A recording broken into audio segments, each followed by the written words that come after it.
Louvado seja o Senhor. Digo bem-vindo a todos no estudo bíblico desta noite em nome de Jesus. E as bênçãos da palavra possam transformar as vossas vidas. E tudo aquilo que vocês pedirem, ou qualquer que seja o seu pedido, o Senhor já respondeu a sua oração. Vamos orar juntos. Pai, te agradecemos pelo estudo bíblico. Te agradecemos pelo ajuntamento do seu povo. Te agradecemos porque a sua palavra fará bem na vida de todos hoje. E pedimos ao Senhor que nos concedas todos os benefícios da palavra em nome de Jesus. Mantenha-nos acordados. Ajuda-nos a entendermos. E permita que aquilo que nós entendemos, aquilo que possa trabalhar de forma efetiva na vida de cada um de nós em nome de Jesus. Te agradecemos porque sabemos que respondeste. Em nome de Jesus nós oramos. Vamos ao Marcos capítulo 2. Estaremos a estudar aqui o Evangelho segundo São Marcos. E hoje estamos no capítulo 2, lendo do 13 a 17. Marcos 2, do 13. E tornou a sair para o mar, e toda a multidão ia ter com ele, e ele os ensinava. Versículo 14. E quando viu Levi, filho de Alfeu, sentado na alfândega, e disse-lhe: segue-me. E levantando-se, o seguiu. E aconteceu que, estando sentado à mesa, à casa deste também, estavam sentados à mesa com Jesus e com os seus discípulos muitos publicanos e pecadores, porque eram muitos os que tinham seguido.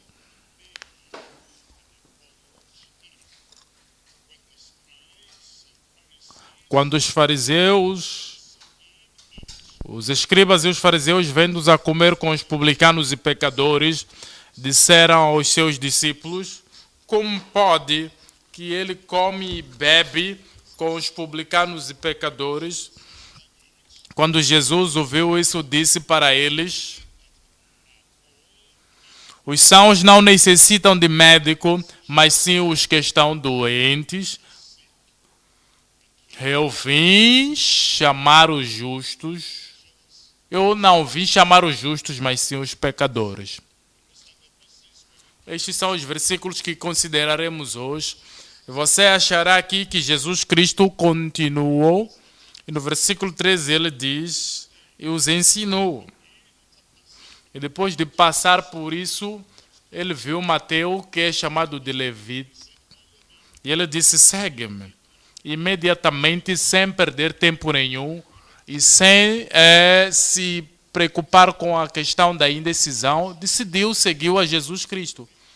E depois Mateus, Levi, ajuntou os publicanos, assim como ele foi, e Jesus Cristo falou com eles e ensinou-os o caminho do reino. Os fariseus e os escribas viram isto e murmuraram e criticaram. Por quê? Como é que pode que o Senhor, o Mestre, come e bebe com os publicanos e pecadores?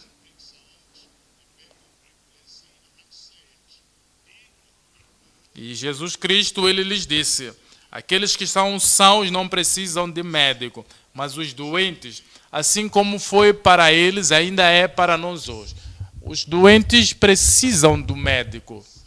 E ele diz: eu não vim a chamar os justos, o que quer dizer aqueles que são superficialmente justos, aqueles que pensam que são justos na sua própria força e com seu próprio poder, sua própria habilidade. Eu não vim chamar a eles, eu vim chamar os verdadeiros pecadores ao arrependimento, à regeneração e eventualmente para o céu. Estes são os versículos que consideramos. A mensagem esta noite é a resposta imediata de um coração desejoso. A resposta imediata de um coração desejoso. Chamou Mateus. Mateus tinha um coração que desejava. E imediatamente ele respondeu. Dividimos a mensagem em 3 partes. Número 1, o cometimento e a consagração na concentração do nosso Salvador Jesus Cristo. Ele tinha um foco, tinha um propósito. Ele tinha uma tarefa, e essa tarefa, ele concentrou-se nela, o cometimento e a concentração do nosso Salvador Jesus Cristo. Ponto número 2.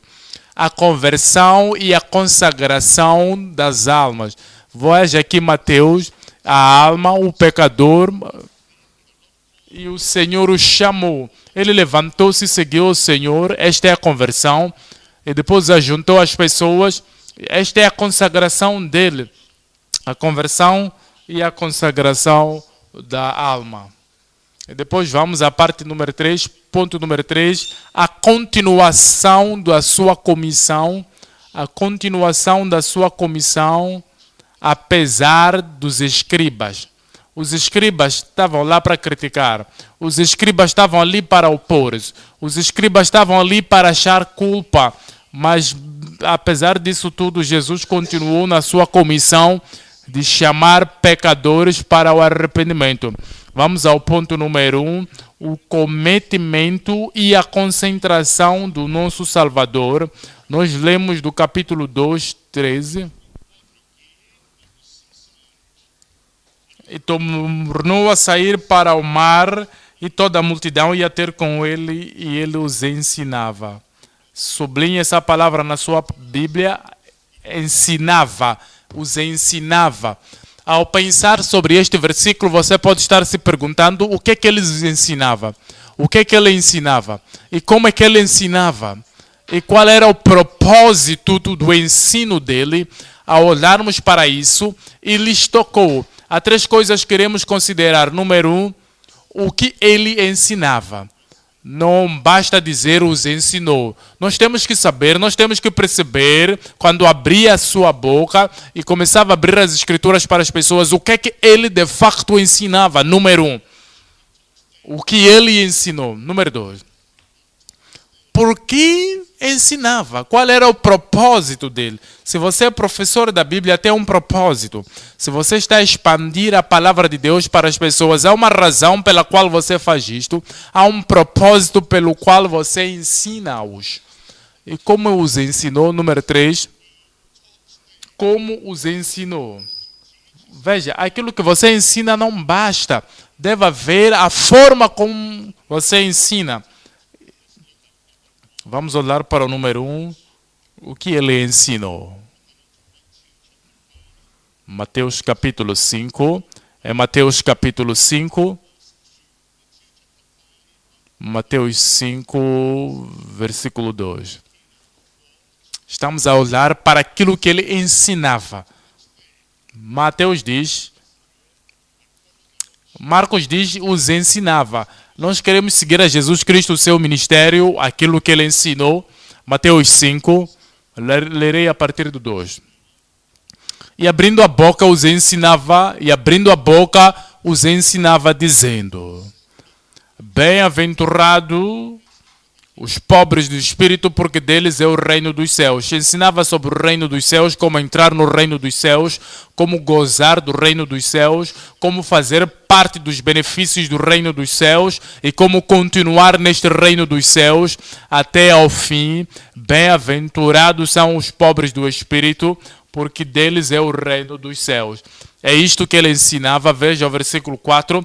Bem-aventurados os que choram. É isto que ele ensinava. Ele os ensinava que quando descobrirem que são pecadores, e não vão cobrir isso, não vão se alegrar porque são pecadores, não vão dar desculpas porque todos pecaram, e como todas as outras pessoas, eles vão sim chorar pelos seus pecados. Bem-aventurado é aquele que choram, porque serão consolados. Haverá consolo porque Deus os perdoará. No versículo 5, bem-aventurados os mansos, porque eles herdarão a terra.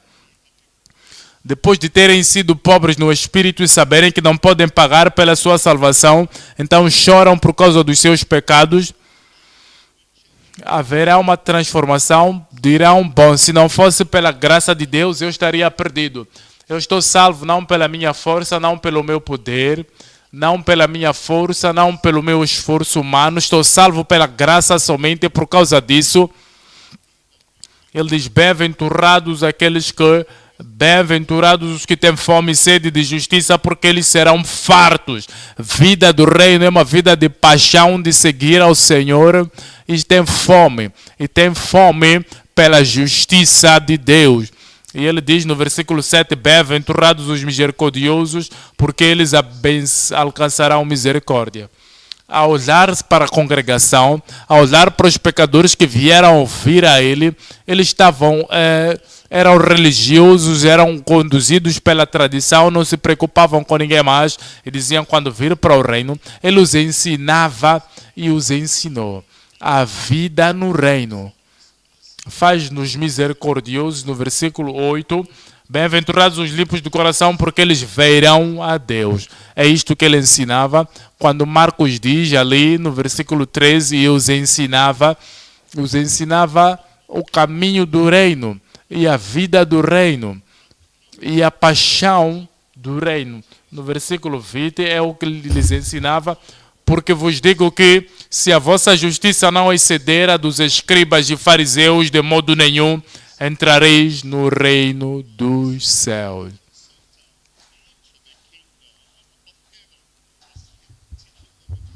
Ele os ensinava acerca do padrão do reino, as expectativas do reino. Ele lhes dizia a tradição dos escribas e fariseus e o estilo de vida dos escribas e fariseus e a religião dos escribas e fariseus. Que, olha, essas coisas não são suficientes para nos levar para o reino, excepto se a vossa justiça exceder a justiça dos escribas e fariseus, vós podereis entrar no reino dos céus. Vamos ao capítulo 6, 24. Ninguém pode servir a dois senhores, a Bíblia diz, e os ensinou. E o que ele lhes dizia? Ele lhes dizia: um coração dividido não pode agradar ao Senhor. Um coração dividido não pode permanecer no reino. Era impossível, ainda é impossível servir a dois senhores, porque ou vai agradar a um e aborrecer ao outro, ou se dedicará a um e desprezará o outro. Não poder, já há uma impossibilidade aqui. Como é impossível andar em duas estradas da mesma forma, como é impossível nadar em dois diferentes rios no mesmo momento, como é impossível andar para frente e para trás ao mesmo tempo, é também impossível servir a Deus e a Mamon. É o que ele estava lhes ensinando aqui. Ele os chamava a uma decisão. Decidam. Vocês querem servir a Deus, sirvam a Ele apenas. Querem servir Mamon e sirvam a Ele. Ele lhes dizia a impossibilidade literal de servir a Deus e a Mormon. Veja no versículo 33, mas buscai primeiro o reino de Deus e a sua justiça, e todas essas coisas vos serão acrescentadas. É o que ele estava ensinando. Ele ensinava a eles o caminho do reino. No capítulo 7 de Mateus, estou lendo a partir do 13. Entrai pela porta estreita. Ele estava lhes dizendo: amanhã pode ser tarde. Hoje é o momento que vocês têm, é a vossa chance. Se quiserem ir para este reino ao qual ele os introduzia, o caminho estava aberto, a porta estava aberta, mas eles tinham que entrar naquele momento. Eles: entrai pela porta estreita, porque larga é a porta e espaçoso o caminho que conduz à perdição, e muitos são os que entram por ela. Porque estreita é a porta e apertado o caminho que leva à vida, e poucos há que a encontrem. É o que ensinava. Ele os ensinava para que pudessem conhecer o caminho do reino e que pudessem levar este caminho para o reino e tornarem-se participantes, beneficiantes do reino. Em João capítulo 8, 28. João 8, 28. Disse-lhes, pois, Jesus: quando levantardes o Filho do Homem, então conhecereis que eu sou. É o que ele ensinava. Ele disse: não há nenhum outro Salvador, sou eu. Não há nenhum outro Cordeiro de Deus. Não há nenhuma outra alternativa pela qual se pode ir ao céu. Eu sou o tal. É o que ele ensinava. O caminho, a verdade e a vida. Vocês saberão, conhecereis que eu sou, e que nada faço por mim mesmo, mas falo como o Pai me ensinou. A pergunta é: o que ele ensinou? O que ele ensinava? Aquilo que o Pai o ensinou. Aquilo que o Pai o deu. E isto é o que ele dava às pessoas. Assim como meu Pai me ensinou, eu falo estas coisas. Aquele que me enviou está comigo. O Pai não me tem deixado só, porque eu faço sempre o que lhe agrada. Versículo 30, dizendo: ele e essas coisas muitos creram nele.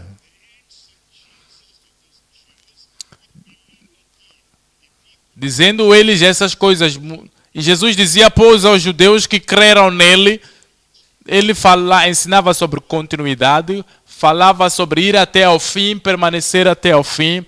Se permanecerdes na minha palavra, verdadeiramente sereis meus discípulos.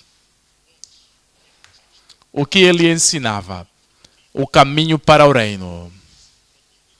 A graça de viver no reino, de habitar no reino, de ficar no reino, até ao fim, então entrarão no reino celestial. Porque ele os ensinava. Marcos disse, e os ensinava. Nós vimos o que ele ensinava, mas por quê? A pergunta é, por que ele ensinava a eles? Voltaremos ao Marcos 4. No Marcos 4, 1 e 2. Marcos 4, 1 e 2.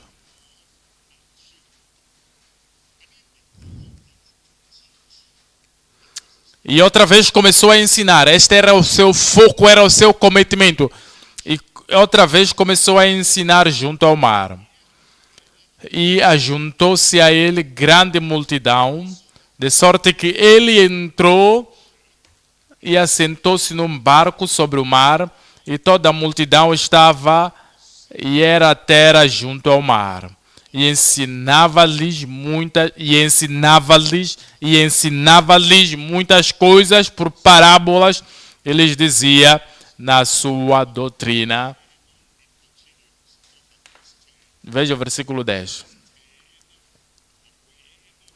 E quando se achou só, os que estavam junto dele, os 12, interrogaram-no acerca da parábola.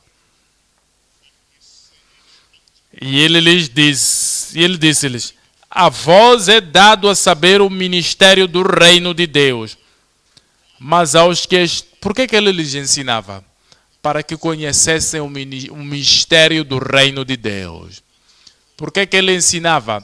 Para que as coisas que eram encobertas, para que as coisas que não eram conhecidas pelas outras pessoas pudessem ser conhecidas por eles, para que conhecessem o ministério do reino de Deus. Para que se não... Mas os que estão de fora, todas essas coisas se dizem por parábola. Para que vendo, vejam e não percebam, e ouvindo, ouçam e não entendam, para que se não convertam. Este é o propósito do ensinamento.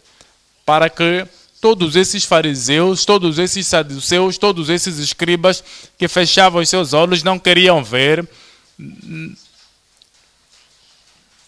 não, para que se não convertam e eles sejam perdoados os pecados. Para quê? Para que os seus pecados lhes sejam perdoados, para que pudessem ser libertos dos seus pecados. É o propósito do seu ensinamento, para que pudessem se converter. Vamos ao Lucas agora, 24, 27. 27. E começando por Moisés e por todos os profetas, explicava-lhes o que dele se achava e todas as Escrituras.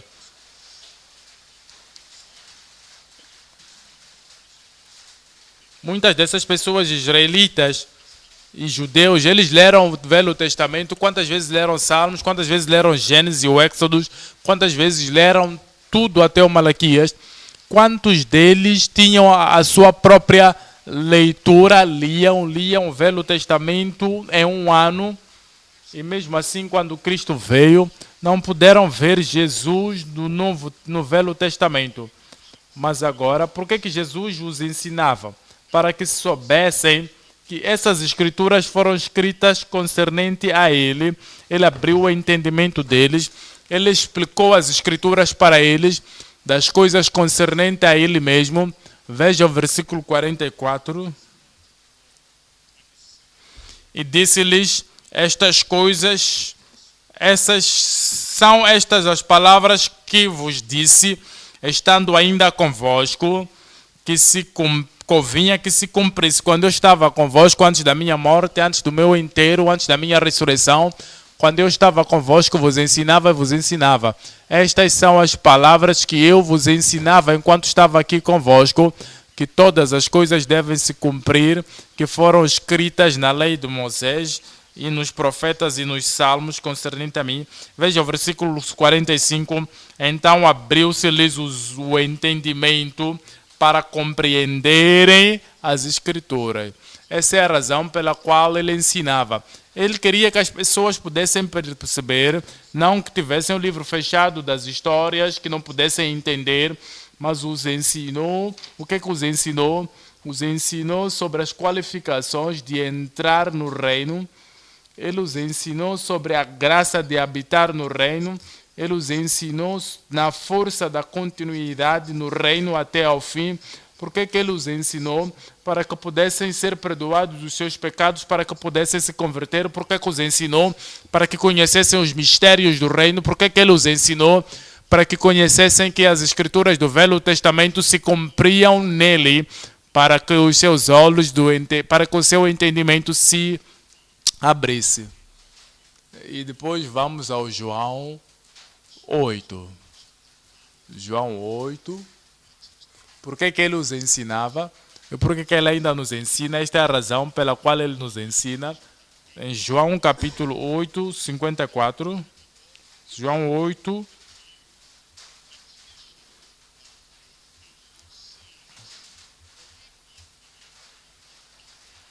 Jesus respondeu: se eu me glorifico. Ele lhes dizia que o único caminho de viver, o único caminho de ter. Por isso vos disse que morrereis em vossos pecados, porque se não crerdes que eu sou, morrereis em vossos pecados. Eu sou o único Pai mandou para morrer por vós, vocês morrerão nos vossos pecados. Era algo que ele lhes mostrou claramente, para que não vivessem ignorantemente. Veja o versículo 28 agora. No verso 28, disse-lhes, pois Jesus, quando levantardes o Filho do Homem, então conhecereis que eu sou e que nada faço por mim mesmo. Conhecereis que eu sou, que este é maior do que o primeiro Adão, é maior do que Moisés, do que o Abraão, é maior do que todos os profetas do Velho Testamento. Eu sou, não há nenhuma outra pessoa como eu. É o que ele lhes ensinava. Se foram ensinados pelo Senhor e não entender isto, não entenderam então a razão pela qual ele ensinou. Entendereis que eu sou o tal, que não faço nada por mim, mas como meu Pai me ensinou. Veja o 32 agora, por que ele ensinava. Qual era o propósito do ensinamento dele? No versículo 32, e conhecereis a verdade, e a verdade vos libertará. Esta é a razão do ensinamento. Ele queria que conhecessem a verdade e que a verdade os tornasse libertos. Veja 46. Quem dentre vós me convence do pecado, e se digo a verdade, por que não credes? Ele esperava que eles crescem. Porque neste crer, eu sou enviado pelo Pai, não há nenhum outro Salvador. É colocar a fé e confiança nele que tereis a vida eterna. Número 1, o que ele ensinava. Número 2, por que ele ensinava. Número 3, como ele ensinava. Como ele ensinava. Temos que ir ao Mateus agora, 7, 28. O que ele ensinava, por que ele ensinava e como ele ensinava. É Mateus 7, 28. E aconteceu que, concluindo Jesus este discurso, a multidão se admirou da sua doutrina, porque os ensinava com autoridade e não como os escribas. Os ensinava como quem tem autoridade e não os escribas.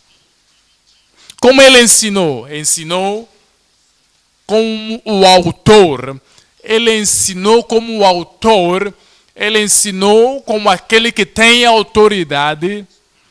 Você pode ter tido uma experiência na escola e há ali um texto que é usado na turma e o professor tentar explicar este texto e um dia o escritor daquele texto vier ou o inspetor ser o escritor daquele livro, então ver o professor a ensinar e dizer: posso te ajudar? E começar a ensinar, sem olhar para o livro. E ensinar aos estudantes, dizer: agora eu entendo. Todo momento o professor estava a batalhar, suar, eu não entendia. Então, eu conhecia o nome dele e olharam ali e viram que o nome é o mesmo. Este é o escritor, é por isso que ele ensina assim, deste livro que nós estamos aqui a usar. E ele ensina como autor, ele ensina de forma autoritária. É o início do mundo. E ele era a palavra, e a palavra estava com Deus, e a palavra se tornou carne e habitou entre nós, o autor do mundo. Aquele que estava lá antes do mundo ser escrito, ser construído. E ele fala conosco com autoridade. Ele é o autor do mundo. É por isso que os escribas não conseguiam conjugar bem as coisas, porque ele ensina com autoridade. Ele é o autor da palavra, ele ensinava de forma diferente. Ele ensinava com toda certeza, de forma convincente. Ele ensinava convincentemente, ele os convencia, porque esta é a palavra, ele é a palavra que prega a palavra para nós. Marcos capítulo 4, 2. Como os ensinava. Marcos 4, 2. E ensinava-lhes muitas coisas por parábolas e lhes dizia na sua doutrina. Lhes dizia na sua doutrina. Olha para o versículo 33. E com muitas parábolas, tais lhes dirigia a palavra segundo que podiam compreender. Segundo o que podiam compreender. Jesus conhecia os corações das pessoas. Ele conhecia o nível das pessoas. Ele conhecia o entendimento das pessoas. Ele conhecia as pessoas a quem ele falava, conhecia a palavra. E ele conjugava a palavra com os corações, assim como eles eram capazes de ouvir. Por isso que eles perceberam, por isso que eles puderam crer nisto. Porque ele ensinava com conhecimento da causa e entendimento. Lucas 23,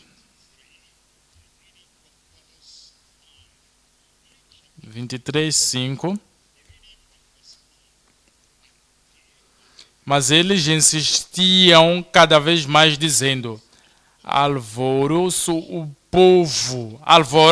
povo, ensinando por toda a Judeia. É um ensinamento sem poder vai produzir pessoas assim sem poder. Um ensinamento ignorante vai produzir ouvintes ignorantes. Jesus Cristo, ele veio às pessoas, sabia que as pessoas precisavam do perdão, precisavam da graça de Deus, precisavam da liberdade que a palavra poderia lhes dar. E ele os ensinou, mostrando, convencendo os seus corações. Havia alguma coisa dentro deles que foi tocado. E eles disseram, sim, eu vejo. Este é o reino. Sim, eu vejo. Este é o caminho do reino. Sim, eu vejo. Esta é a imagem do céu, está bem clara. Sim, eu vejo o caminho que conduz a esta vida eterna. É por isso que nos é dito que ele alvoroça o povo, ensinando por toda a Judeia, começando desde a Galileia até aqui. Vamos ao João 7.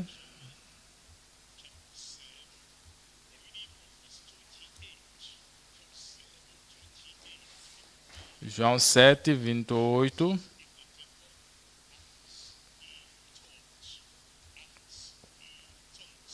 Clamava, pois, Jesus no templo ensinando e dizendo, vós me conheceis e sabeis de onde sou e não vim de mim mesmo, mas aquele que me enviou é verdadeiro, o qual vós não conheceis.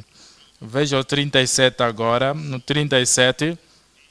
E no último dia, o grande dia da festa, Jesus pôs-se em pé e clamou dizendo, se alguém tem sede, que venha a mim e beba. Que venha a mim e beba. Ele apresentou a palavra e também os benefícios da palavra, e quando vieram para ele, ele era capaz de fazer a palavra viva nas suas vidas. Aquele que crê em mim, como as Escrituras dizem, como diz a Escritura, rios de água viva correrão do seu ventre, e isso ele do Espírito que haviam de receber que os que nele creram, porque o Espírito Santo ainda não fora dado, porque por ainda Jesus não ter sido glorificado. Então muitos da multidão, ouvindo essa palavra, diziam, verdadeiramente este é o profeta, com P maiúsculo. Ele ensina convincentemente, até que eles começaram a testemunhar, não há outro, este é o profeta esperado. Veja o 46, responderam os servidores, nunca homem algum falou assim como este homem. Nunca homem algum falou assim como este homem. Ensinou com autoridade, ensinou com toda a persuasão, as pessoas foram puxadas para ele, para o seu ensinamento. Ponto número 1 é o cometimento e a concentração do nosso Salvador. Ele ensinou-lhes. Agora vamos ao Marcos 2. Marcos 2. Vamos ao ponto número 2 agora.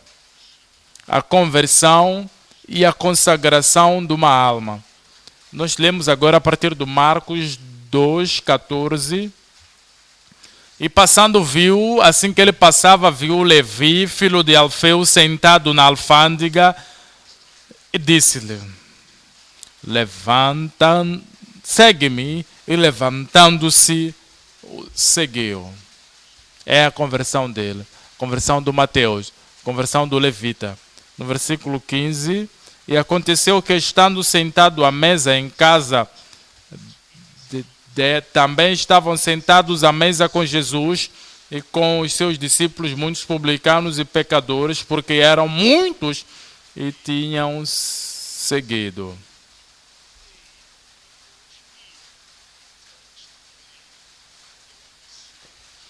Os ensinou, que foram persuadidos, se arrependeram e os seguiram. Vamos ver duas coisas aqui. Número 1, a conversão de um pecador. A conversão de um pecador. Veja o versículo 14. Assim que ele passava, viu Levi, filho de Alfeu, sentado na alfândega, e disse-lhe, segue-me. Duas palavras, segue-me. estava ali na escuridão, aqui vem a luz do mundo, segue-me.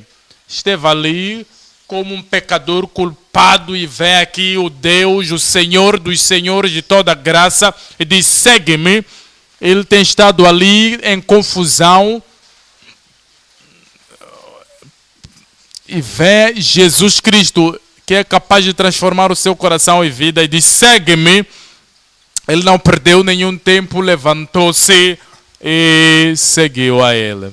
Talvez esta é a sua primeira vez a vir ao estudo bíblico, e você está a ouvir a palavra de Deus, e o seu coração está dizendo sim, sim, sim, que Jesus Cristo é o Filho de Deus, eu posso ver, eu sinto isso, Jesus é o Salvador, e Ele te chama e diz, levanta-te aí, segue-me, saia da escuridão, segue a luz, saia da confusão, seja convertido e deleita-te ao Senhor.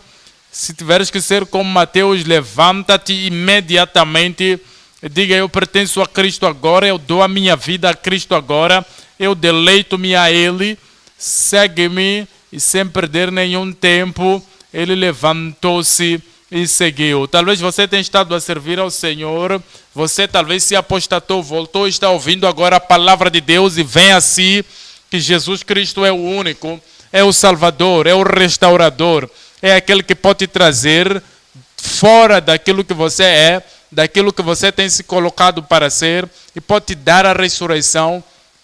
Se você tiver que ser como Mateus, dizer, sim Senhor, eu creio, você é restaurador da minha alma, eu levanto-me e se seguirei, eu oro que você seguirá o Senhor em nome de Jesus. Veja o versículo 17 agora.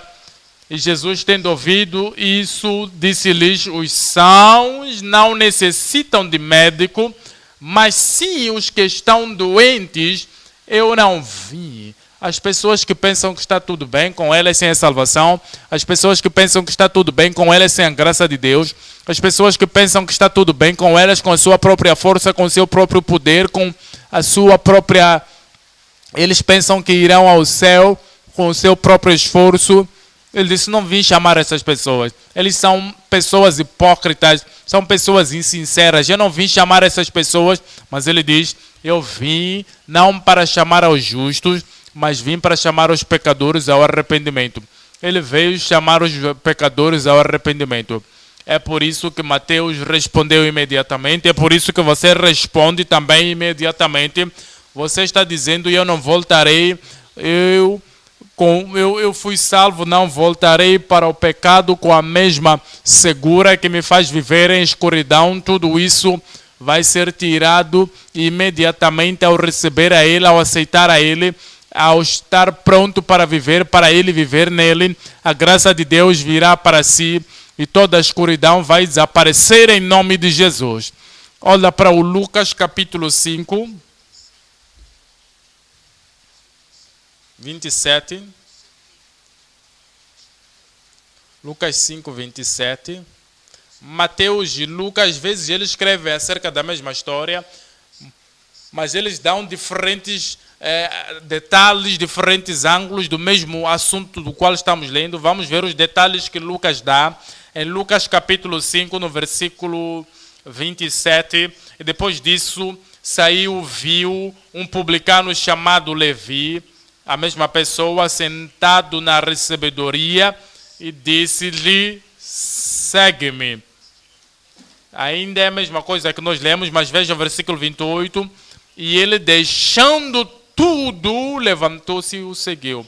Ele deixou tudo, ele levantou-se e deixou tudo. Sabe, quando tu te levantas para seguir ao Senhor, o seu passado, a sua vida ignorante, o seu comportamento de ignorante, você deixa tudo para trás, você queima a ponte que te une a essas coisas, você saberá que não há nenhuma forma possível de voltar, você abandonou, jogou tudo fora. Estou seguindo a Jesus Cristo agora como meu Senhor e Salvador, meu único Salvador. Isso é conversão, e essa conversão é necessária. Se você tiver que ir para o reino de Deus, você irá ao reino de Deus.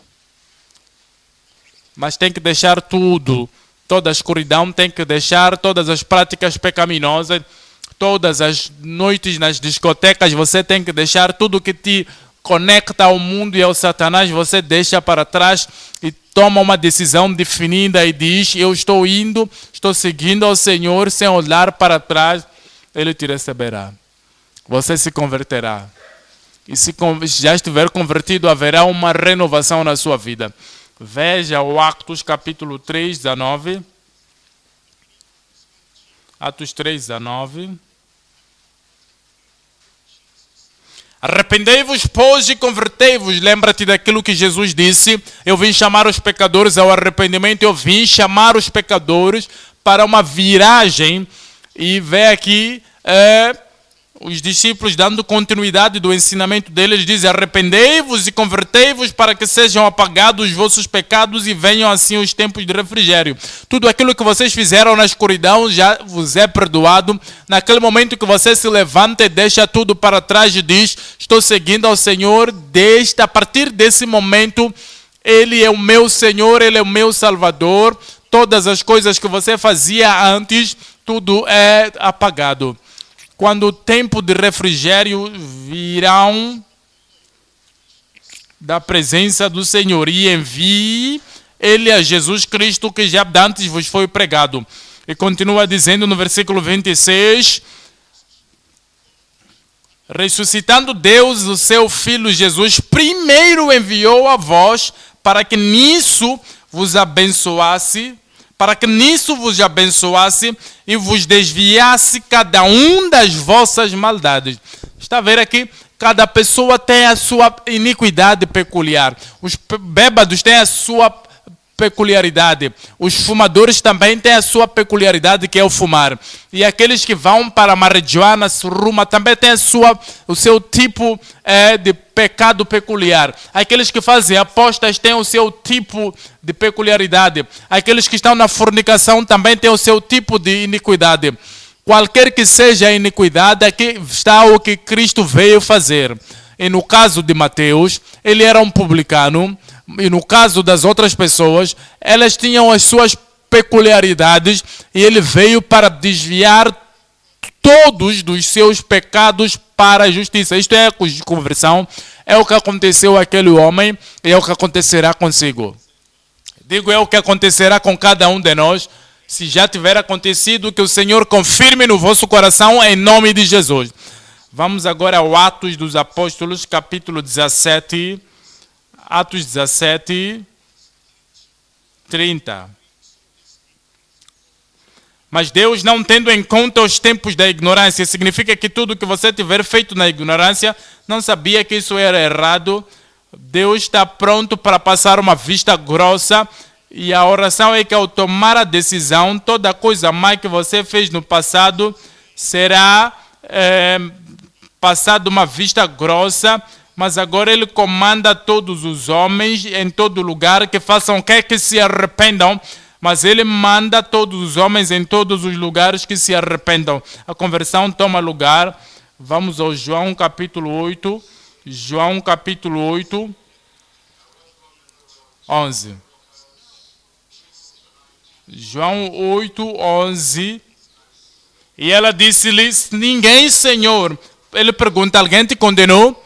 Porque os fariseus, eles se julgavam os anjos na forma de viver. E vinham a Jesus: nós encontramos esta mulher no próprio acto do adultério. E a lei de Moisés disse: apedrejai-na. E Jesus Cristo disse: aquele que não tiver pecado, seja o primeiro a lançar a primeira pedra.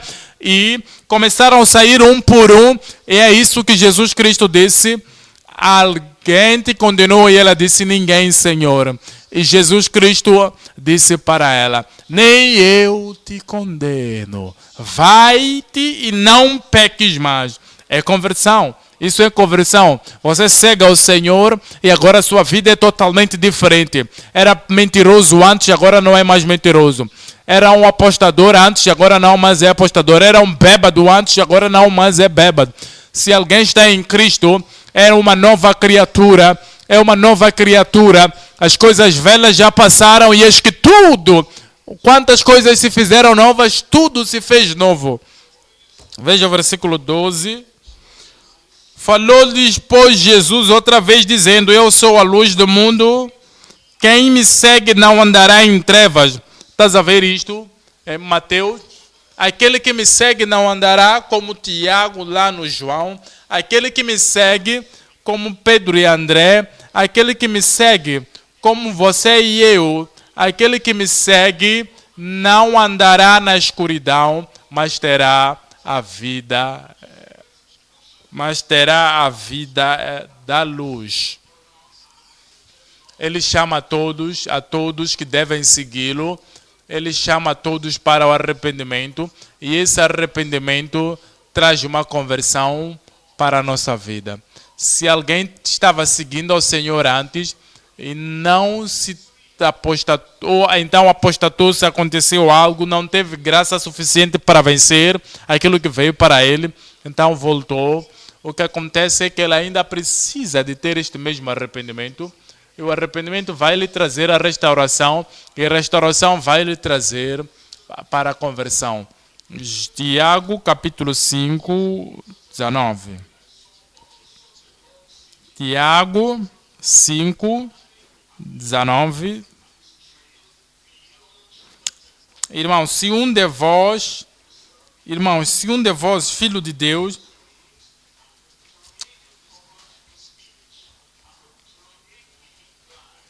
irmãos, se algum de vós se tem desviado da verdade e alguém o converter, o apostatado precisa da conversão. Aquele que caiu no erro, aquele que se desviou, aquele que se desviou para um tipo de comunicação, de comunidade na sociedade, o influenciou e não mais se comporta, agora se comporta como pecador, precisa da conversão. Irmãos, se algum dentre vós se tem desviado da verdade e alguém o converter, saiba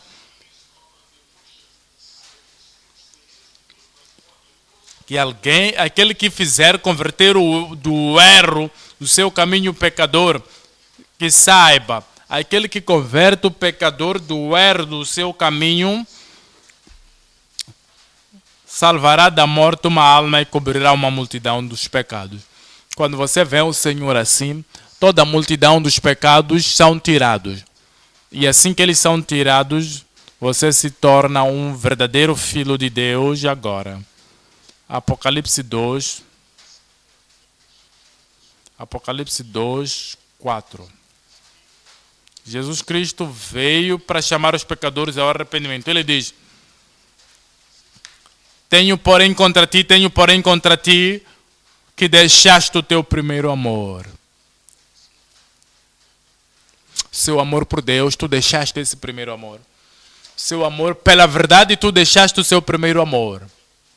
O teu amor pelo cometimento, pela consagração, deixaste o teu primeiro amor.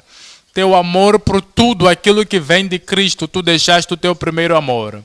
O teu amor pela igreja, tu deixaste o teu primeiro amor. Teu amor pelos céus, tu deixaste o teu primeiro amor. Ele diz: lembra-te, pois, de onde caíste e arrepende-te e pratica as primeiras obras, quando não, e arrepende-te.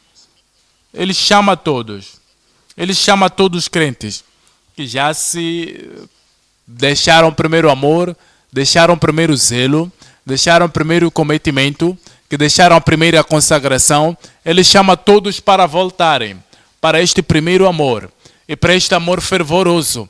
Ele diz: lembra-te, pois, de onde caíste e arrepende-te e pratica as primeiras obras. Quando não, brevemente a ti virei e tirarei do seu lugar o teu castiçal, se não te arrependeres.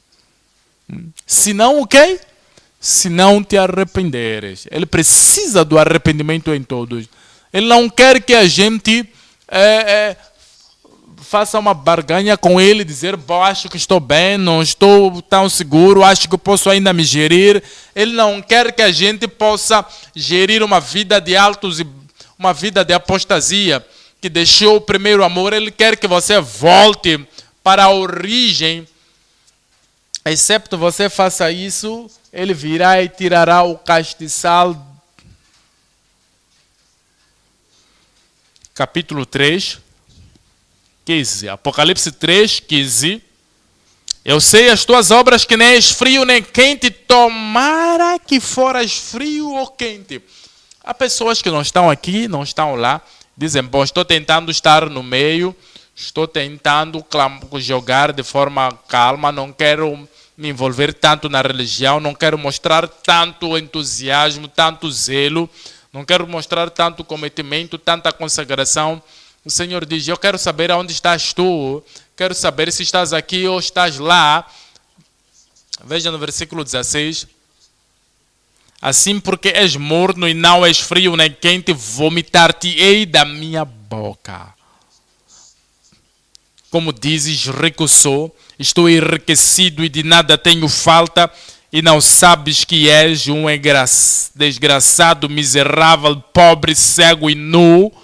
Aconselho-te que de mim compres ouro provado no fogo, para que te enriqueças. Isto é espiritual, isto não é ornamento.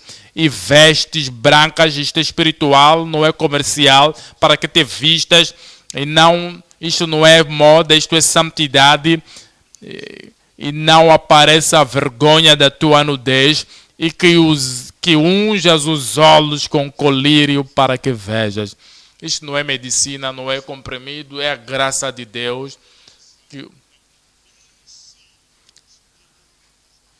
Eu repreendo e castigo a todos quanto amo. A quantos eu amo, tantos quanto eu os quero levar para o céu. Eu os repreendo, se pois zeloso e arrepende-te. Aqueles que respondem às palavras de Cristo e tornam-se zelosos e arrependem-se e desviam-se dos pecados, desviam-se da morosidade e tomam a plenitude da graça de Deus, a conversão toma lugar. Voltamos para o Marcos 2. Marcos 2. Marcos 2. 15. Nós vimos a consagração após a salvação, a sua consagração após a salvação. Estamos a falar aqui de Mateus, já tinha se arrependido, já tinha se convertido. E agora nós vemos a sua consagração no Mateus 2, 15. E aconteceu que, estando assentado à mesa em casa deste, também estavam sentados à mesa com Jesus e com os seus discípulos, muitos publicanos e pecadores, porque eram muitos. Ele foi chamar muitos pecadores e publicanos. Ele disse, eu encontrei alguém, venham ver, venham também receber da graça de Deus. Eu encontrei o Salvador, vocês devem ver este Salvador. Este mesmo Jesus veio à minha vida, mudou a minha vida, houve uma mudança na minha vida. Vocês devem ter esta graça. E chamou muitos publicanos e pecadores, porque eram muitos e o tinham seguido. Muitos de quem? Digam-me bem alto, muitos. Não consigo vos ouvir. E muitos o tinham seguido. A mesma coisa que disse ao Mateus, disse a eles também. Essa é a consagração deste homem, Mateus, que os trouxe para ouvir a palavra de Deus e para ter a chance de seguir ao Senhor. Estamos olhando agora para o Lucas capítulo 5, 29. Lucas 5, 29.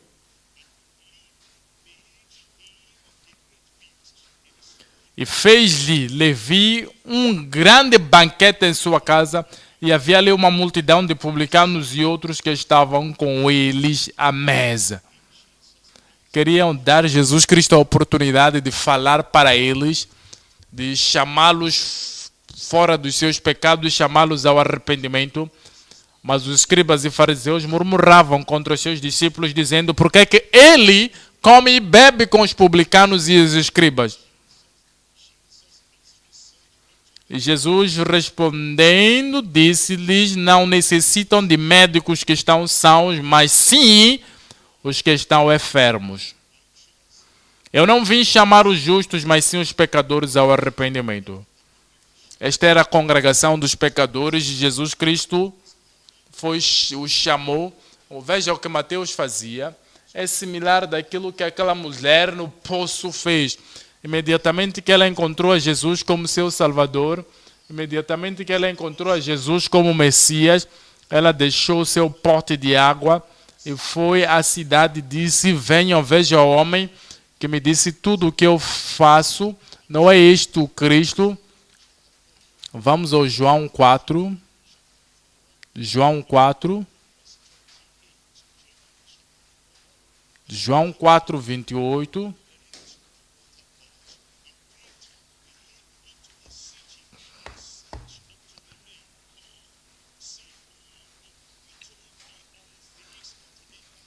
Deixou, pois, a mulher o seu cântaro e foi à cidade e disse àqueles homens: vinde ver de um homem que me disse tudo quanto tenho feito. Porventura não é este o Cristo? Saíram, pois, da cidade e foram ter com ele.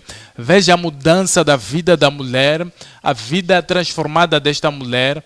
Imediatamente todos conheceram o Senhor como Senhor e Salvador e disseram: não serei orgulhoso, não vou guardar isto para mim e vou convidar as outras pessoas. Esta foi a sua consagração e cometimento, e os trouxeram para Jesus. Veja o 39. Veja o 39 agora. E muitos dos samaritanos daquela cidade creram nele pela palavra da mulher que testificou: disse-me tudo quanto tenho feito. João 10 agora. Por que Jesus permitiu Mateus para chamar aquelas pessoas para que pudesse lhes falar? Por que Jesus Cristo respondeu para aquelas pessoas que vieram da cidade de Samaria, que a mulher chamou? João capítulo 10, no versículo 16. João 10, 16.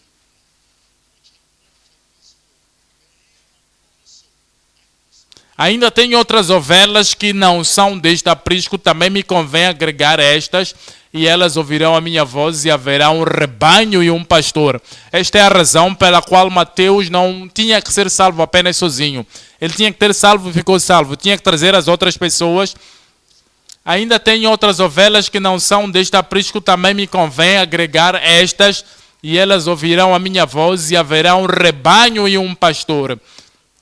Você não é o único que deve ser salvo na sua família. Você precisa de dizer todos os membros da sua família, eles devem se salvar. Precisa de dizer todas as pessoas na sua comunidade, eu tenho que trazer. Estamos no Atos dos Apóstolos, capítulo 10, 24. 10, 24. E no dia imediato chegaram a Cesareia e Cornélio os estava esperando, tendo já convidado os seus parentes e amigos mais íntimos. Ele chamou a todos os seus amigos e parentes. Quando você tem a oportunidade de ouvir a palavra, você, se tem o orgulho, a consagração vai seguir, você vai trazer as outras pessoas, vai dizer às outras pessoas, vai convidar as outras pessoas, vai sentar com as outras pessoas, e assim que eles vierem, a palavra de Deus vai enriquecer as suas vidas. Veja o 33 agora, 33. E logo mandei chamar-te bem, fizeste vir, pois agora estamos aqui presentes diante de Deus para ouvir tudo quanto Deus te é mandado. Cornélio diz: olha, nós estamos aqui para falar, ouvir a palavra de Deus. Cornélio falou às pessoas que estamos aqui para ouvir a palavra de Deus, tinha que abrir o seu entendimento para a palavra que Pedro traria para eles. E todos fizeram. Veja o versículo 44. Dizendo Pedro ainda estas palavras, caiu o Espírito Santo sobre todos os que ouviram a palavra.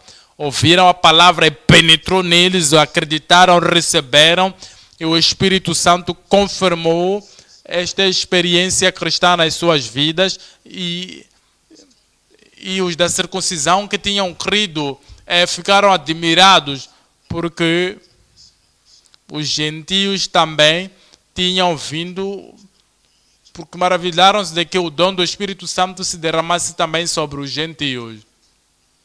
porque os ouviram falar em línguas, magnificar a Deus. Respondeu então Pedro: pode alguém porventura recusar água para que não sejam batizados estes que também receberam, como nós, o Espírito Santo?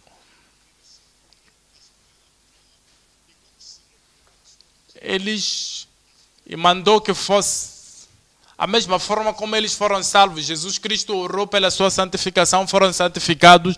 Agora o Espírito Santo veio sobre eles. Cornélio e as pessoas que foram convidadas. Podes ver, número 1, a conversão. Número 2, a consagração. Vamos ao ponto número 3 agora. A continuação da sua comissão, apesar dos escribas. A continuação da sua comissão, apesar dos escribas. Vamos ao Marcos, capítulo 2, 16 e 17. Marcos 2, 16. E os escribas e fariseus, vendo-o comer com os publicanos e pecadores, disseram aos seus discípulos: por que come e bebe ele com os publicanos e pecadores? E Jesus, tendo ouvido isso, disse-lhes: os sãos não necessitam de médico, mas sim os que estão doentes. Eu não vim chamar os justos, mas sim os pecadores.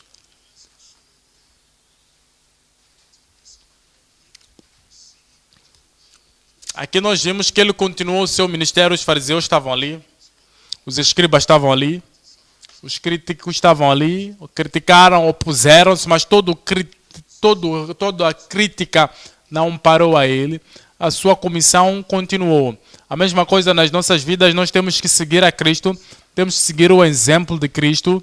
Você pode até experimentar oposição, você pode até experimentar alguma contradição dos homens, mas mesmo assim a comissão continuou. A comissão não pode parar na sua porta.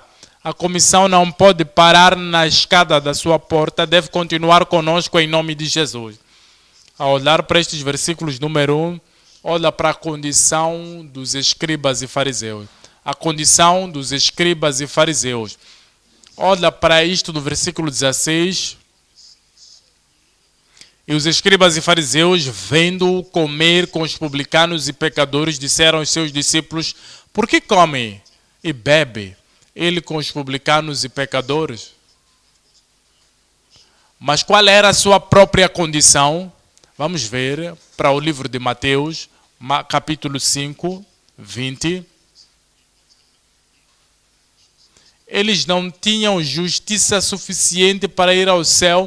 A justiça que eles tinham era superficial e não entendiam.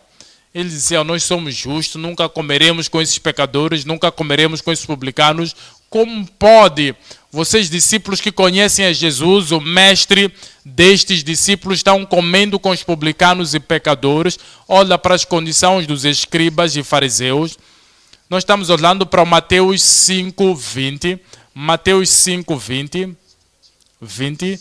Porque vos digo que, se a vossa justiça não exceder a dos escribas e fariseus, de modo nenhum entrareis no reino dos céus. Eles não estavam no reino. Eles não tinham nascido de novo. Eles não eram novas criaturas em Cristo Jesus. Ainda viviam na base da tradição. Ainda eram supersticiosos, pecadores supersticiosos. Ainda eram religiosos, pecadores religiosos. Mesmo assim, pensavam que tudo estava bem com eles. Veja Mateus capítulo 13. Mateus 13, 23. Mateus 23, 13. Mas ai de vós, escribas e fariseus hipócritas, pois que fechais aos homens o reino dos céus, e nem vós entrais, nem deixais entrar os que estão entrando.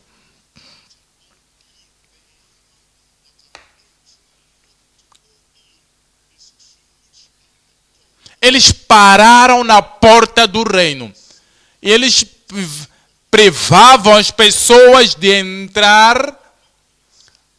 As pessoas não podiam entrar dentro da prisão, estavam na sua prisão. Não poderiam sair as pessoas e entrar no reino.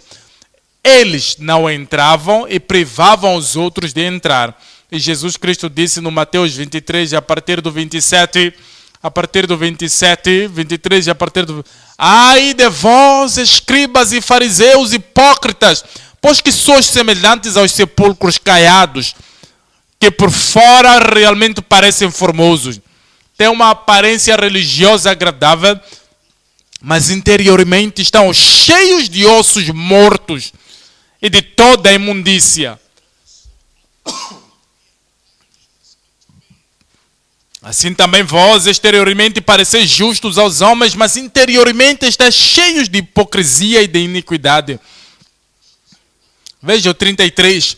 Serpentes, raça de víboras, como escapareis da condenação do inferno? Eram candidatos do inferno, estavam dizendo está tudo bem, como ele come e bebe com os pecadores, como é que ele prega para eles, mas Jesus Cristo não permitiu com que este tipo de pecadores, este tipo de pessoas que se orgulhavam e impedissem dele avançar com a sua grande comissão. O seu trabalho irá continuar. Não há nenhum escriba que irá impedir-te o trabalho de Deus na sua vida, em nome de Jesus. Dê-me um bom amém vivo da Deep Life. Em Lucas capítulo 11, 52, Lucas 11, 22.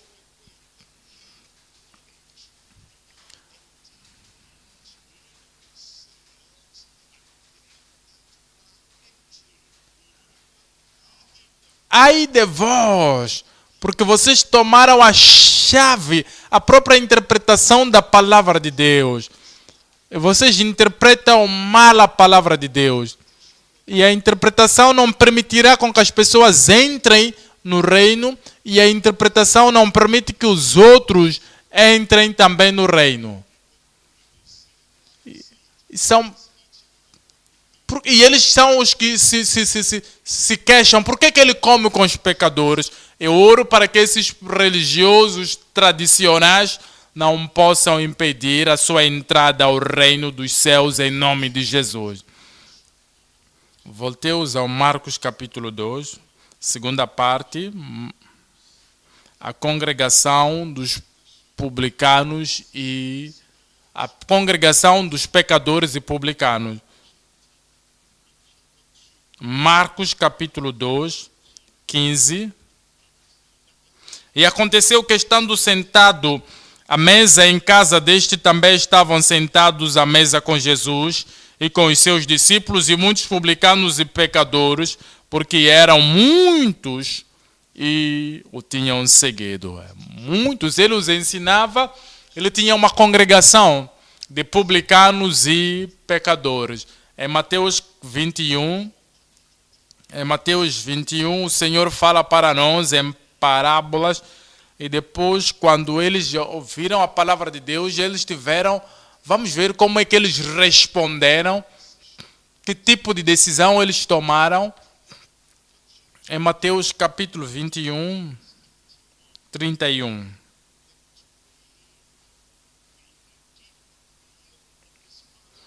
Qual dos dois fez a vontade do Pai? Disseram-lhe eles. O primeiro, disse-lhes Jesus: em verdade vos digo que os publicanos e as meretrizes entram adiante de vós no reino de Deus.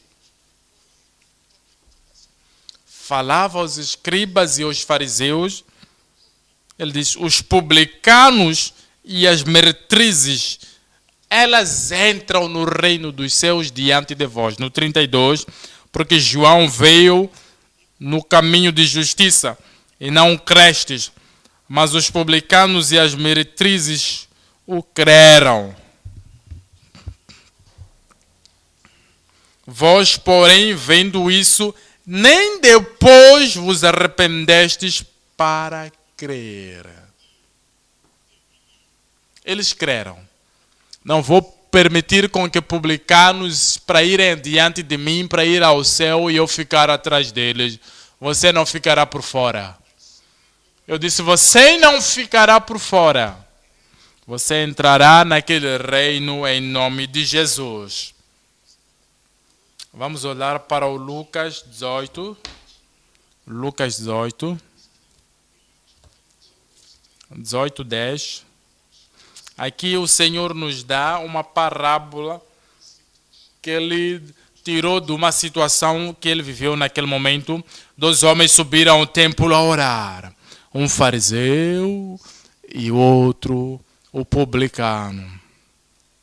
E o fariseu, estando em pé, orava consigo desta maneira: ó Deus, graças te dou, porque não sou como os demais homens, roubadores, injustos, adúlteros, nem ainda como este publicano. Jejuo 2 vezes na semana e dou os dízimos de tudo quanto possuo. A sua religião não nasceu de novo, mas o publicano, porém, estando em pé de longe, nem ainda queria levantar os olhos ao céu, mas batia no peito dizendo: ó Deus, tem misericórdia de mim, pecadora. Ele reconheceu-se como pecador, ele aceitou que era pecador, e ele foi salvo. Se ele foi salvo, você também fará assim e será salvo em nome de Jesus. Versículo 14, digo-vos que este desceu justificado para a sua casa e não aquele, porque qualquer que a si mesmo que se exaltará será humilhado, e qualquer que a si mesmo se humilha será exaltado. Agora, número 3, a comissão do nosso Salvador e Príncipe. A comissão do nosso Salvador e Príncipe. Marcos capítulo 2. Marcos capítulo 2, 17. Marcos 2, 17. E Jesus, tendo ouvido isso, disse-lhes: os sãos não necessitam de médico, mas sim os que estão doentes. Eu não vim chamar os justos, mas sim os pecadores. Ele veio a chamar os pecadores ao arrependimento. Lucas 19. Em Lucas 19, veja a comissão de Jesus Cristo. Essa comissão ainda permanece com o corpo de Cristo até hoje. Lucas 19, 10. Porque o Filho do Homem veio buscar e salvar o que se havia perdido. O Filho do Homem, Senhor Jesus Cristo, ele veio salvar aquilo que tinha se perdido. Lucas 24,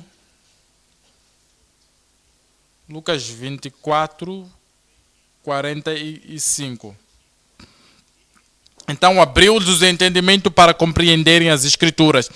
E disse-lhes assim: está escrito, e assim convinha que o Cristo padecesse e ao terceiro dia ressuscitasse dos mortos. E em seu nome se pregasse o arrependimento e a remissão dos pecados em todas as nações, começando por Jerusalém.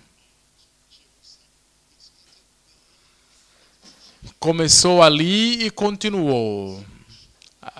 Arrependimento, remissão, perdão dos pecados continuará até que ele venha novamente. E se alguém está aqui esta noite e ainda não se arrependeu, se alguém está aqui e ainda não se arrependeu e não conhece o caminho do reino, o caminho do reino está claro agora. Saia da escuridão, saia do pecado, creia no Senhor Jesus Cristo. Todo o seu passado será perdoado. E com esse arrependimento, fé em Cristo, haverá salvação. Com esta salvação, você está se aprontando, está indo para o reino de Deus. Eu estarei lá. 2 de Pedro 3, 9. 2 de Pedro 3, 9. O Senhor não retarda a sua promessa, ainda que alguns a tenham por tardia, mas é longânimo para convosco, não querendo que alguns se percam. Ele é longânimo para mim, é longânimo para si, não querendo que alguém se perca, não querendo que eu se perca, não querendo que você se perca, você não se perderá. Mas que todos venham ao arrepender-se. Quantos devem se arrepender, mas que todos venham a arrepender-se. O que é arrependimento? É desviar-se do seu passado e vir ao Senhor e dizer: Senhor, eu rejeito, eu arrependo-me de todo o meu passado, eu te aceito como meu Salvador pessoal, eu creio, você morreu por mim na cruz do Calvário. Salva-me, Senhor, salva-me agora. Ele te salvará. Ele diz: eis que eu estou na porta e bato, se alguém abrir, ouvir a minha voz, abrir a porta, eu entrarei, cearei com ele e habitarei com ele. Ele estará no seu coração hoje, em nome de Jesus. Se você já está salvo, ele ainda te convida para tomar todos os lugares vazios no seu coração. Ele ocupará o seu coração.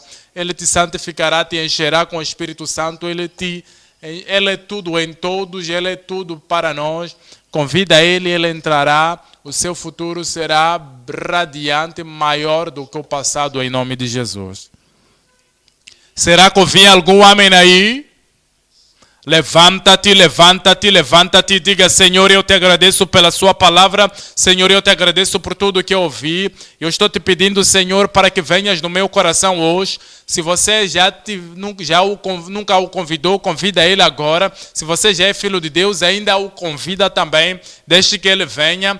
Ele estará consigo e Ele fará grandes coisas na sua vida hoje, espiritualmente, moralmente, no seu caráter, no seu comportamento. Deixe que Ele te dê graça maior, mas graça Ele fará isso, nunca rejeitou a ninguém.